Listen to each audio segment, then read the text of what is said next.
안녕하세요. 발로딘 회계사 안민성입니다. 오늘은 여러분들이 회계사가 되시면 선택하실 공부 3가지, 즉 감사, 텍스, 딜, 파스, 이 3가지 공부들을 다 소개시켜 드리고 싶은데, 그러기에는 제가 감사가 이제 경험이 6개월 남짓, 텍스가 현재 이제 4년차, 딜, 파스는 경험이 없어요. 지금 현재 이런 상태입니다. 제 경력이 이런 상태거든요. 그래서 제가 6개월 남짓밖에 하지 않은 감사와 그리고 경험이 전무한 이 딜 파스 공부에 대해서 알려드리는 모든 내용들은 좀 어떻게 보면 간접 경험, 동기들로부터 이제 들은 그런 간접 경험들이고요. 그런 것들을 이제 알려주기보다는 저는 여기 텍스 현재 4년차, 이 4년차로서 이제 여러분들에게 알려줄 수 있는 정보와 꿀팁, 그리고 제 경험들을 여러분들에게 한번 알려드리고자 합니다. 수험생 때는요, 저는 정말 비감사가 가고 싶었습니다. 저는 수험생 때 정말 비감사가 가고 싶었습니다. 그 중에서도 특히 텍스 공부가 가고 싶었어요. 아마 여러분들 중에서도 저처럼 이렇게 텍스 공부가 가고 싶으신 분들이 있을 거라고 생각을 합니다. 하지만 제 주변엔 그 당시 때 이렇게 텍스 공부에 대해서 알려줄 수 있는 지인이 없었습니다. 슬프게도. 그래서 텍스 공부가 막연하게 세무를 하는 곳이다는 알고 있었어요.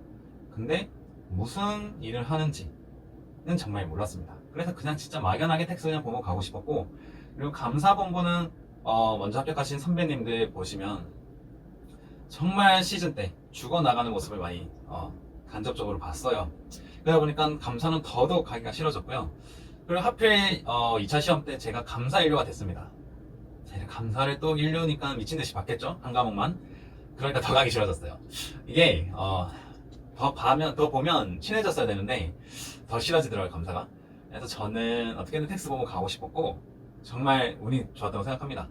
그냥 저가 입사했을 때는 풀링제였고요.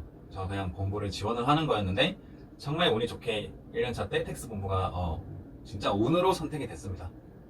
그래서 텍스 공부를 이제 1년차 때 운이 좋게 가고, 그 이후로 이제 쭉 텍스 경험을 하고 있는데요. 그래서 이제 여러분들이 텍스 공부에 오시게 되면은 하게 될 일들 알려드리도록 하겠습니다. 일단 텍스 공부에 오셨을 때가 당연히 1년차시겠죠? 그렇죠? 그래서 1년차 기준으로 무슨 일을 하시게 되는지 한번 알려드리도록 하겠습니다. 일단 1년차면 감사든 텍스든 딜이든 아마 회계사라면 엑셀 공부를 하시게 될 겁니다. 엑셀을 공부하셔야 돼요. 정확히는 누가 가르쳐주지 않아요. 독학을 하셔야 됩니다. 독학. 그렇다고 해서 입사 전에 미리 강의를 본다거나 한번 해본다, 연습을 한다거나 이럴 필요는 전혀 없습니다. 엑셀은 여러분들이 일을 하시다 보면은 살아남기 위해서 주어진 어사인 일정 내에 조서라고 하죠. 조서를 작성하기 위해서 자연스럽게 습득하게 될 겁니다. 자연스럽게 이렇게 습득하시게 될 겁니다. 그러니까 입사 전부터 두려워할 필요가 없습니다.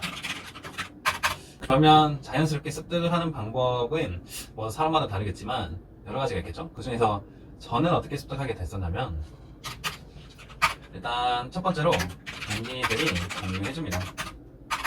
엑셀 꿀팁 동기들이 먼저 공유를 해줄 거예요. 어디서 구했는지, 선배들한테 구한 건지 막 돌아다녀요, 이런 것들이. 이걸 한번 읽어보는 정도? 읽어보고 손에 한번 익혀보는 정도? 이렇게 해보고 저렇게 해보고, 예를 들면 VLOOKUP도 있고 썸도 있고 피벗도 있고 뭐 엄청 많이 쓴 것 같죠? 썸은 누구나 아실 거고요. VLOOKUP도 쓸 거고요. 그 다음에 디페일러도 쓸 거고요. 디페일러도 쓸 거고요. 등등등등. if를 엄청 많이 쓰게 되겠죠. if도 엄청 써야 될 거고, 조건부 서식도 쓰실 거고 쓰시면 좋고요. 피벗은 당연히 이거는 필수죠. 필수. 이렇게 쓰시게 될 거고, 그러면 이제 무엇을 하시게 될 거냐? 어사인을 받으시겠죠. 어사인 받기. 그러면 자연스럽게 습득을 하는 방법은 뭐 사람마다 다르겠지만 여러 가지가 있겠죠. 몇 시까지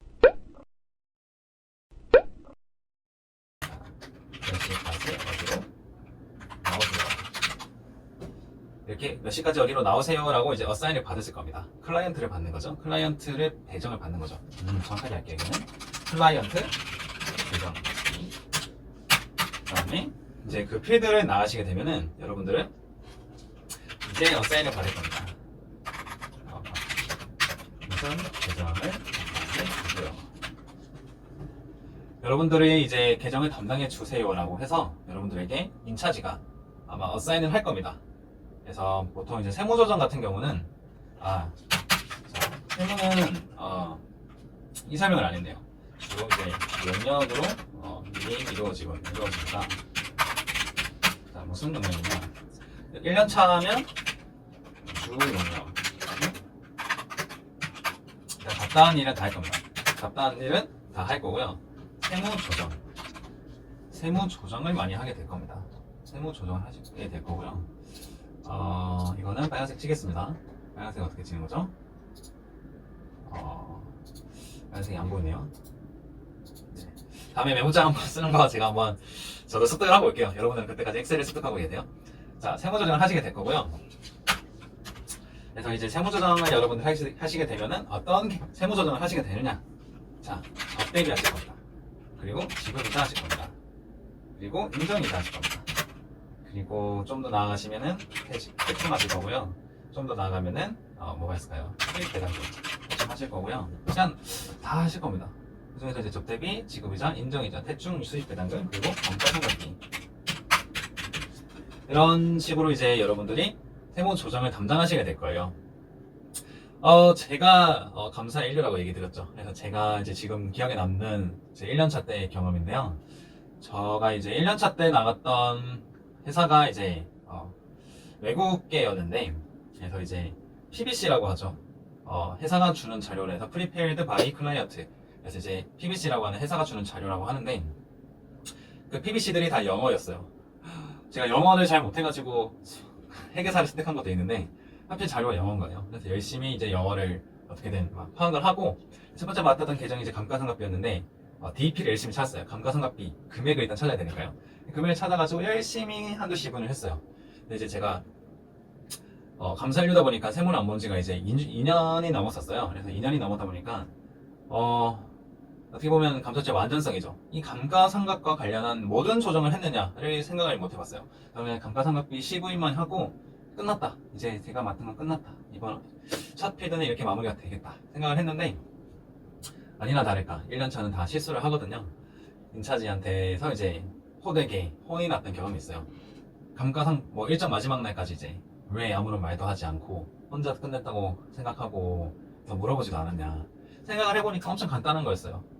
회사가 준 자료를 바탕으로 해가지고 단기에 갖고 있는 이 회사 유형 자산과 작년에 갖고 있는 이 회사 유형 자산을 리스트를 비교를 해가지고 없어진 걸 찾아봤었어야 했어요. 없어진 거는 뭐겠어요? 뭐 손상일 수도 있고 뭐 여러 가지 원인이 있을 수 있겠지만 일반적으로는 이제 보통 처분이란 거죠. 뭐 재고자산이나 비품 이런 것들은 다 처분이란 거죠. 처분이 됐으면은 수험생 때 그냥 몸에 기계적으로 했던 추인 그 유형 자산이 갖고 있는 유보를 추인한다. 이 기본적인 걸 제가 안 했던 거예요.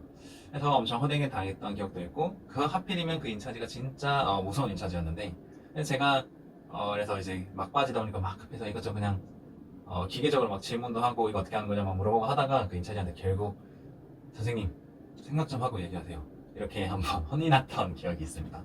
여러분들은 이렇게 접대비, 지급이자, 인정이자, 태중, 수입, 배당금, 감가상각비 이런 세무조정을 하시게 될 텐데 수험생 때 난이도 이상의 세무조정은 실무에선 보통 거의 일어나지 않아요.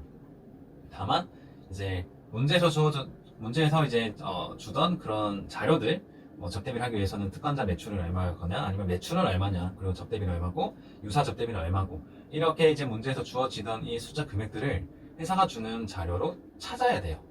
이제 회사가 주는 그냥 재무제표에서 매출 계정을 내가 이렇게 솔팅해서 가져오고 회사가 특관자 거래, 특수관계자 거래 내역을 주면 거기서 또 접대비 한도 시분에 필요한 매출 금액을 또 솔팅해서 가져오고 그 접대비 금액도 손익계산서에 나타나는 접대비 금액 외에 업무 추진비나 다른 기타 계정에서 접대비 성격을 볼 만한 금액이 있는지를 또 찾아보고 그러한 일들이 이제 많아지는 것이지 막 엄청 복잡한 그런 난이도 조정은 이제 존재하지가 않아요 실무에서 보통.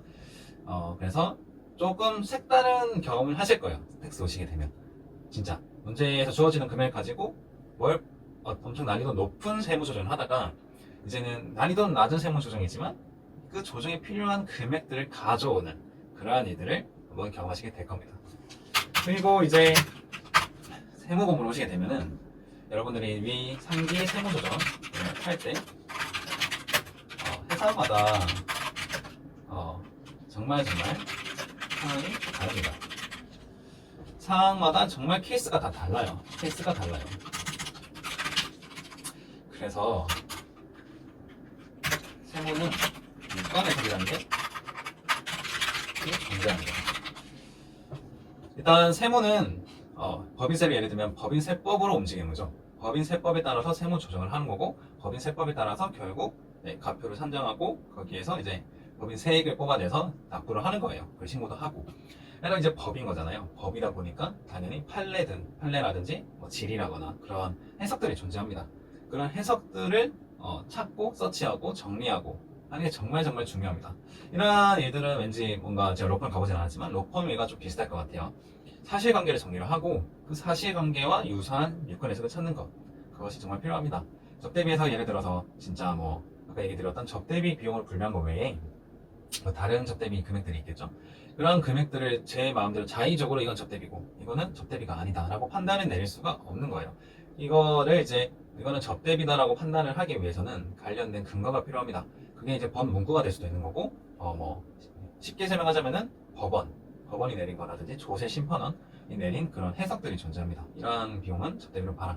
이러한 것들 해석을 이용해가지고 이제 그 회사 케이스에다가 좀 더 이제 적합한 세무조정을 이제 수행을 하는 거죠. 여러분들은 유권 해석 서치 정말 많이 하실 거고요. 그 다음에 이제 세무조정 했으면 법인세 신고 납부를 해야겠죠. 그래서 여러분들은 이제 시즌 때 법인세 신고 납부를 위한 법인세 세무조정 계산서를 정말 많이 작성하시게 될 거예요. 야근의 주범입니다. 야근의 주범이에요. 보통 세무조정 계산서를 한 클라이언트가 한 세무조정 계산서예요. 근데 1년차 때는 한 12개에서 15개 정도 작성을 합니다.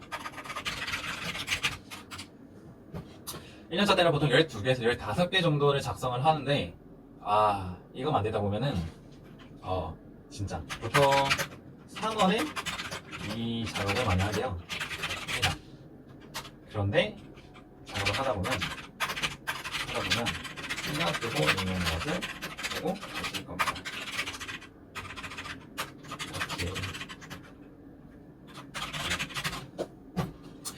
이렇게 이제 1년차 때는 세무조정 계산서라는 걸 작성을 하게 되고요.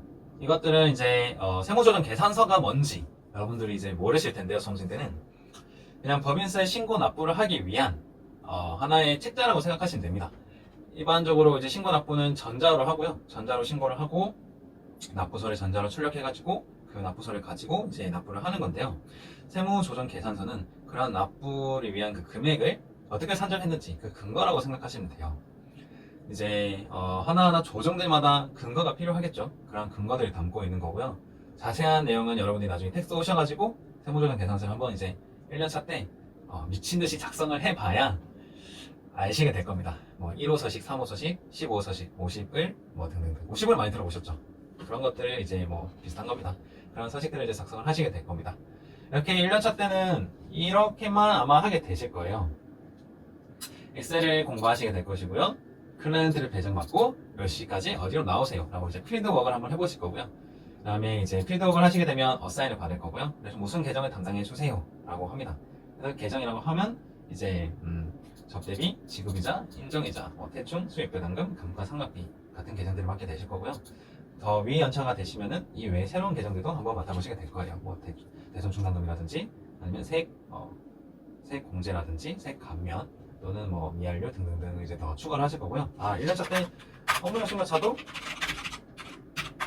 많이 하시게 될 겁니다. 업무용 승용차 조정도 여러분들 지금 수험생들 공부하고 계시는 그런 조정을 실무에서도 한번 해보시게 될 거고요.